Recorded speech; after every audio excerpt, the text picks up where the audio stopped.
Hey everyone, welcome to another tutorial about modding in Project Highrise. Today we're going to look at how to make layered decos. It might help you to watch my first modding tutorial that I've linked to in the description to make sure you have the hang of things before you jump into something more complicated. Everything inside Project Highrise is on layers, which allows the illusion of depth for the residents to pass in front or behind other objects. The layers are as follows: empty floor, wallpaper, worker, deco, walker, and foreground. For this tutorial, we're going to make a purchasable coffee table and couch, where people will walk in front of the couch and behind the table. I encourage you to follow along, but create your own idea so you can upload it to the workshop. Just like before, we want to create a directory for a new asset, and we'll call it Comfy Couch. From the same download package as before, we can find the template folder that we want to copy and paste over to our new directory. This time, instead of just one ping image, there are two: background and foreground. I'm making my item in Photoshop again with the custom templates provided. If you'd like to see how I made the drawings, please let me know in the comments and I'll happily make a separate video. I saved my sofa out as the background image and the coffee table as the foreground. Open the definition.txt file and do as before. Replace all instances of my mod ID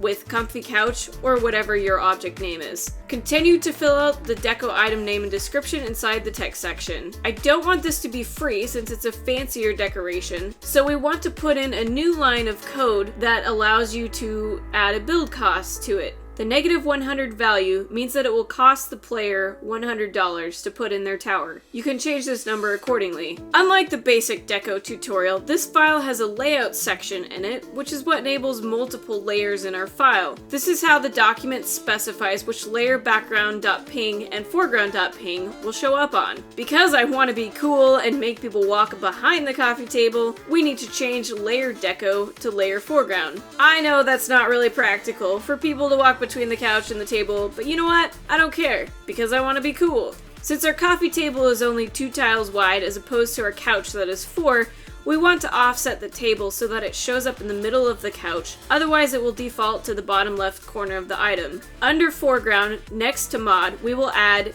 space dx space 50. Whatever number you put here will offset the object by twice that many pixels, so in this case 100 pixels or 1 tile, which is what we want. If you don't want to deal with offsetting the image, you can always make your document take up the entire space and just leave the surrounding area transparent. Go ahead and save and close the text file. Inside the description text file, change the mod names and strings like we did before. Save and close again. Now it's time for testing! Start up Project Highrise and be sure to enable your new mod in the mod selection dialog. There we have it! Our fancy little Davenport and coffee table.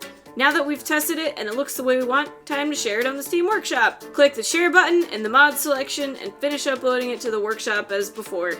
Thanks a lot for joining me, guys, and I hope this tutorial helped modding Project Highrise a little easier for you.